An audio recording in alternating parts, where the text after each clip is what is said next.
She's my mom. Please marry her. The café napkin, crumpled in little Gracie's hands, trembled in the air, 3 figures holding hands, a green kite tugging at the sky. For a heartbeat, the coastal city swallowed its noise.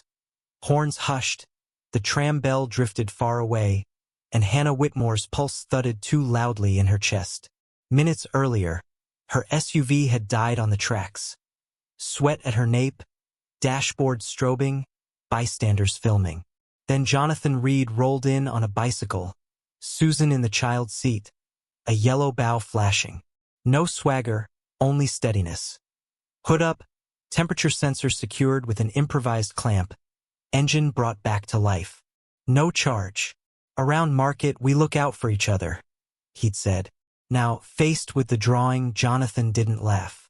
He listened, and in that wind-filled quiet, something on the rails of their morning shifted, like a kite that suddenly finds the right breeze. Loved it? Subscribe to Golden Tales and turn on notifications so you never miss a new story of hope, love, and second chances. The bell hit like an alarm in a cathedral. Clang, clang, while Harborview's waterfront tram bore down on Market Street. Hanna Whitmore's SUV shuddered once, coughed smoke, and died on the rails. Heads turned. Phones lifted. Somewhere above the masts, a gull heckled the moment with a harsh laugh. Not today, Hanna breathed, knuckles white on the wheel. A bead of sweat slipped into her red braid. In the back seat, 6-year-old Gracie gripped a dog-eared sketchbook. Are we going to be late, Mom? I've got it, baby, Hanna lied, twisting the key. Dashboard lights flashed, pleated, and went black. The tram bell cried again, closer now, impatient. He arrived through the panic like a steady note in a noisy song. Jonathan, tall and broad-shouldered, rolling a bicycle to a stop with a little girl in the child's seat behind him. Susan Sue sat proud as a captain, curls framed by a bright yellow bow. Jonathan lifted a hand to traffic, to Hanna, to the very air, and the chaos loosened its grip. Pop the hood. His voice cut clean, unafraid. Hanna scanned him. Faded work shirt, grease at the knuckles, calm in the eyes. A reflex of old defenses rose to her lips. It's a foreign model. It's complicated. He nodded once, unfazed. Doesn't have to be. He glanced at the back seat. She looked scared. Gracie had gone wide-eyed silent. The tram bell, clang. Hanna exhaled, hit the latch and stepped into the glare. Jonathan raised the hood and moved with a mechanic's economy. No swagger, no theatrics, just hands that knew where to look. He traced a line, paused, then fished a tiny braided clamp from a pocket, shaping it with a practiced pinch. Temperature sensor wire, he murmured. Shook loose. He clipped, secured, checked the housing, and palmed the hood down in one smooth motion. Try it. Hanna slid in and turned the key. The engine woke like it regretted everything. The tram whispered past on freed rails, the operator offering a thumbs up as the crisis exhaled. You fixed it. She heard the awe in her own voice. Long enough to get you clear, Jonathan said, stepping back toward his bike. No charge. Market Street rule. We look out for each other. Hanna reached for her purse anyway. Please, at least let me. A small voice interrupted, earnest and bright. Wait. Gracie had peeled a page from her sketchbook. A napkin from the corner cafe she kept tucked inside, now smoothed flat by small hands. Pencil outlines, crayon sun, 3 figures holding hands beneath a green kite tugging at a scribbled sky. One tall with dark curls, one woman with a long red braid, 2 girls with bows. She's my mom, Gracie said, steady. Please marry her. Time paused. Street noise leaned back. Even the gull shut up. Jonathan turned. Not laughing, not flustered, only listening, as if a child's wish deserved the same attention as a sparking fuse. Sue leaned sideways in her seat to get a better look and grinned. That kite's got good wind, she announced. Hanna's cheeks burned. Gracie, sweetheart. It's okay, Jonathan said softly. His eyes flicked once to Hanna. No pity, no show, just respect. Then he lifted a hand in farewell and guided the bike into the thinning morning, Sue's socks flashing like pennants. For a long beat, Hanna held the napkin to her chest. In the reflection of the windshield, the green kite seemed to pull at the day itself. A board meeting waited. Investors waited. A city waited. But for the first time in a long time, something in Hanna felt seen. The sound came back at noon. A thin, metallic chatter under the hood, like a coin trapped in a jar. Hanna eased off the gas, listened, and felt the old anxiety rise. She glanced at the GPS closest shop, Reed and Daughter Community Auto, tucked by the fish market where gulls circled and vendors sang prices over crushed ice. She parked between a bait shop and a mural of blue waves. The garage door was rolled high. Sunlight fell across pegboards and labeled bins, a workbench lined with mason jars of bolts like pantry goods. On a low pallet Will turned into a table, crayons sprawled in a riot of color. Two girls sat hip to hip, Gracie and Susan, heads bent, drawing kites with long tails that curled into the painted sea. "Back again," Jonathan said, emerging from beneath a hatchback, wiping his hands on a rag. Up close, he looked the same as that morning. Steady eyes, a calm that didn't ask for applause. "There's a rattle," Hanna said. "Could be nothing. Could be everything. Let's make it nothing." He listened, leaned in, and nodded. Heat shields loose. Easy fix. While he worked, Hanna watched the girls. "What color is wind?" Gracie asked. "Whatever lifts you," Susan said, and they both chose green. Jonathan tightened a bracket with two sure turns, the kind that sound like reassurance. "You're good," he said, lowering the hood. "No charge." She opened her purse. "I insist." He shook his head, but not stubbornly. "Trade you for a coffee sometime. The wagon 2 blocks over? Old train car. Best cinnamon rolls in Harborview." It wasn't a line. It was an invitation with room to breathe. Hanna surprised herself by nodding. 15 minutes? They took the sidewalk along the market, gulls squabbling over a fallen shrimp tail. The wagon gleamed red, a polished relic moored on a short stretch of track. Inside, the air smelled like sugar and citrus peel. They slid into a booth by a window that framed masts and sky. They didn't trade resumes. They traded weight. "I used to be an engineering tech," Jonathan said, stirring his coffee. "Good at blueprints. Bad at leaving a newborn with strangers. After Rachel," he paused. "Not a performance, only a breath. I needed a place where Susan could nap in a hammock while I earned a living. So I built one." Hanna traced a ring of condensation with her fingertip. "My ex liked headlines. When I was pregnant, he liked them more. Papers ran with his version.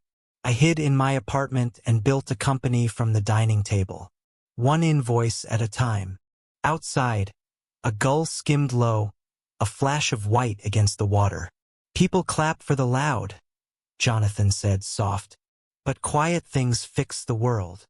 Hanna looked at him then. A look that wasn't grateful or dazzled, just awake. In the booth behind them, the girls compared kite tails and declared both masterpieces. Hanna breathed, and the breath felt bigger. Maybe success was applause. Maybe love was showing up. And maybe, just maybe, the wind that lifted you didn't need an audience at all. The flyer went home in every backpack at Siegel Elementary. Father's coffee, Friday, 8 a.m. The paper felt heavier in Gracie's hands than any spelling test. She folded it once, then again, tucking it under her pillow as if hiding it might erase the date. That night, at the kitchen table, Hanna tried cheerfulness that didn't fit. "We could make waffles instead," she said. "At home. Extra syrup." Gracie traced circles in a puddle of milk. "They said it's for real dads." She didn't look up. "I'll just be sick Friday."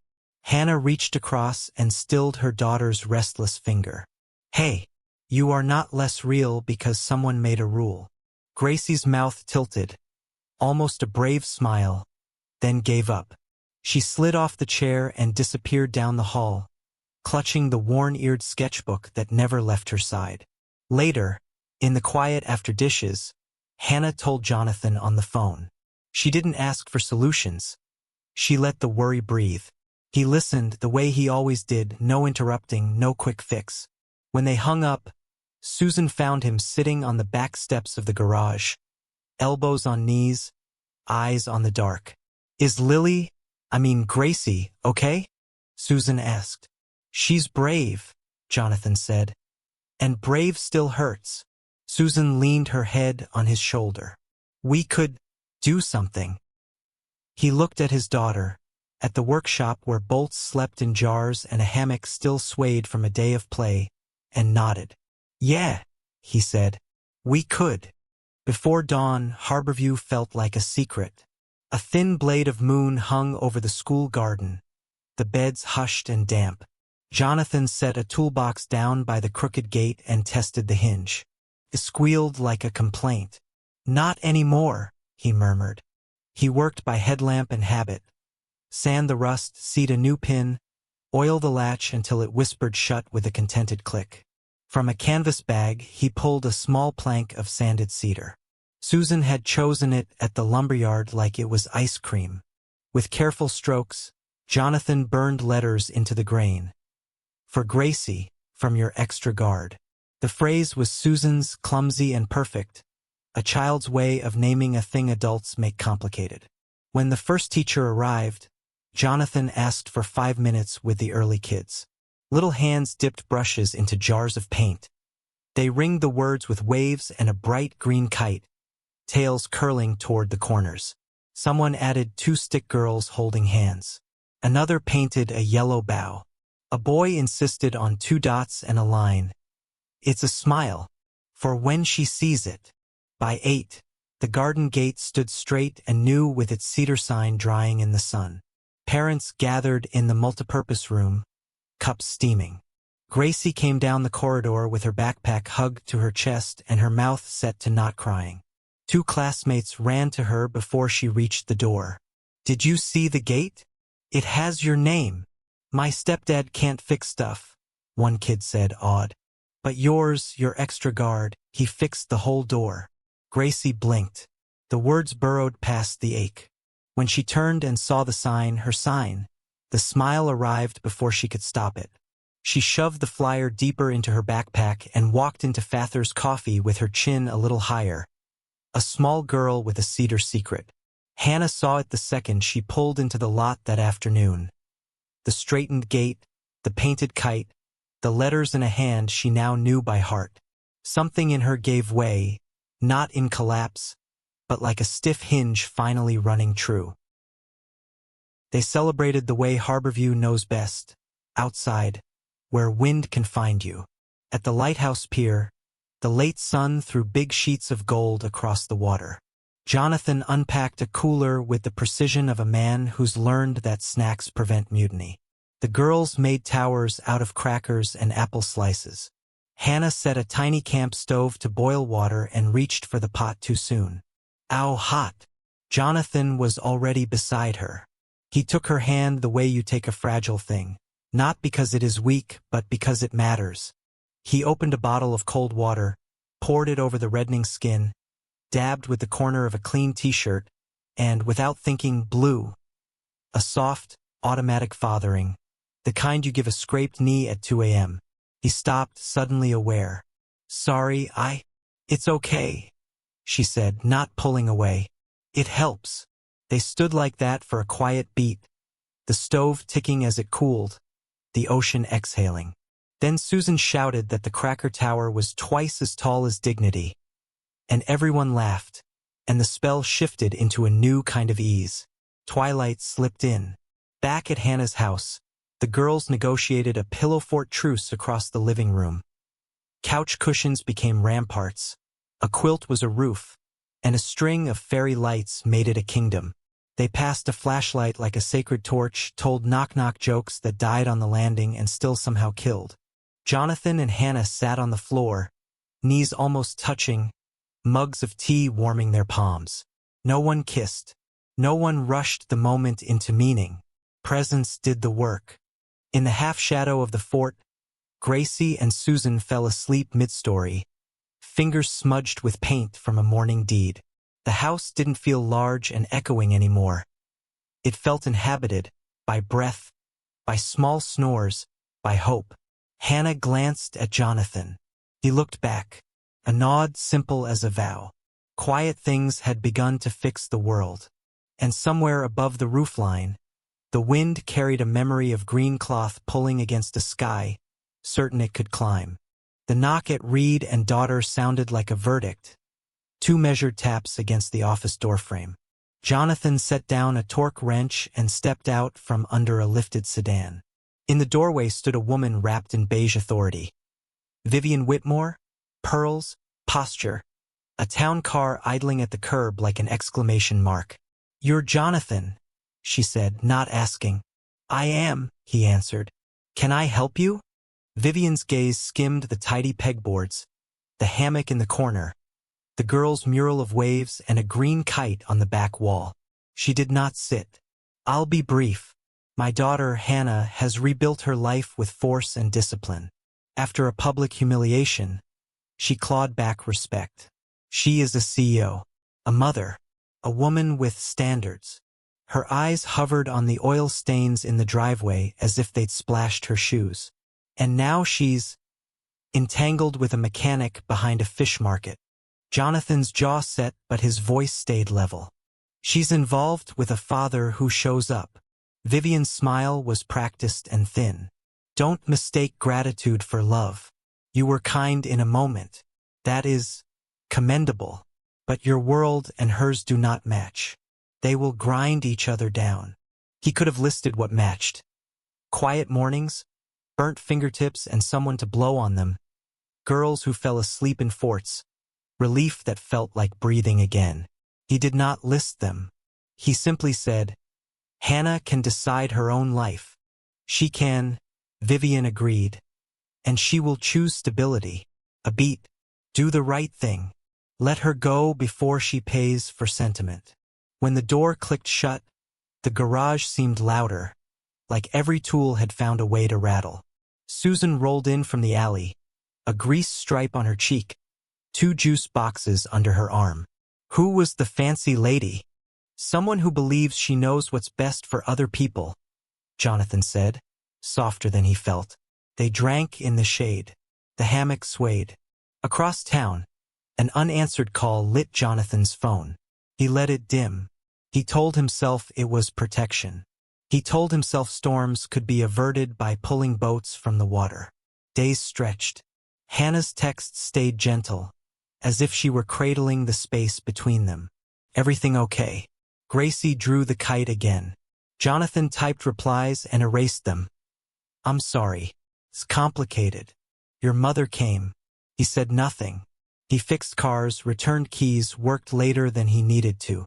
The girls met at school but not at the pier. The house at night felt like a room after a concert, heat without music. On the 3rd evening, Susan padded into the garage in socks, sat cross-legged on the concrete, and slid a juice box across to him. "You always say, change the oil before it turns to sludge," she began. He huffed a laugh. "I do say that. Are we not changing the oil?" Her eyes were large and serious. "Because when we were with them, everything ran smooth. You smiled different. I laughed different. The whole day did." She picked at the straw wrapper.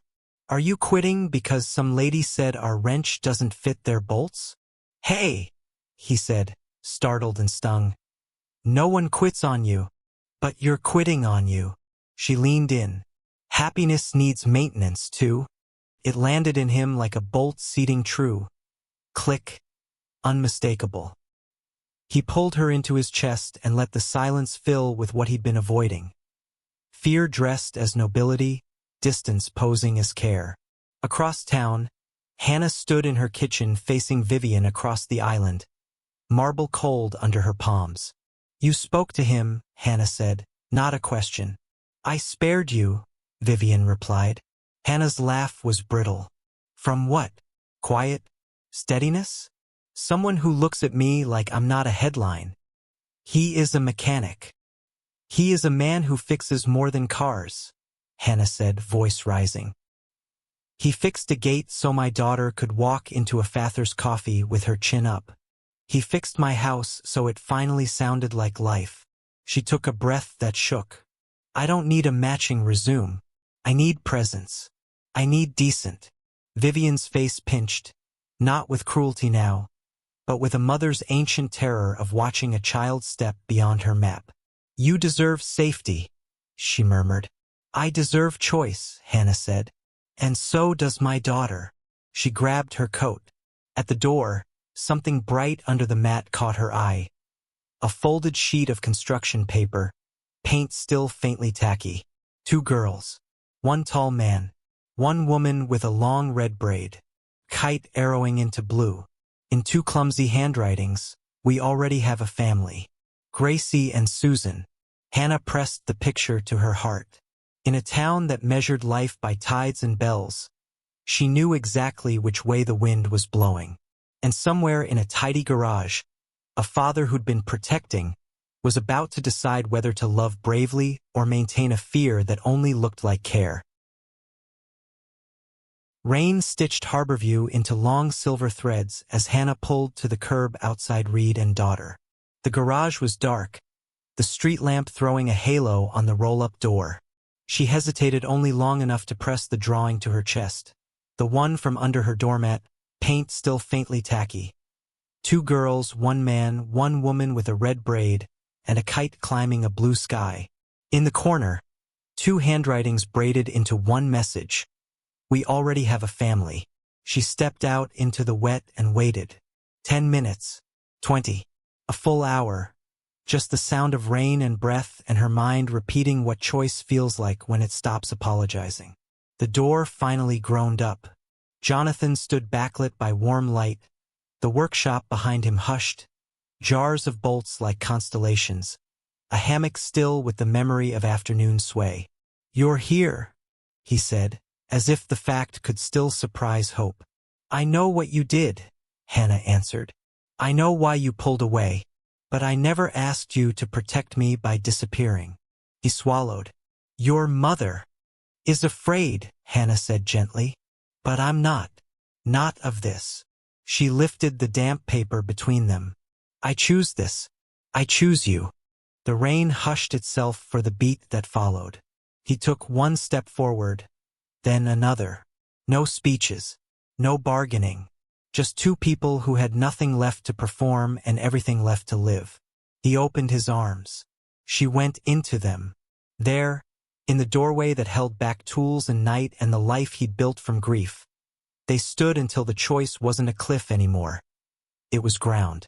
3 weeks later, the boat shed behind the market transformed like a stagehand's dream. String lights webbed the rafters. Folding chairs lined a sandy, swept floor. Mason jars held backyard wildflowers. The harbor hummed outside. Gulls, a distant foghorn. The occasional cheer when someone at the crab stand cracked a perfect claw. Susan adjusted the yellow bow in her curls, smoothing the white cotton of her dress.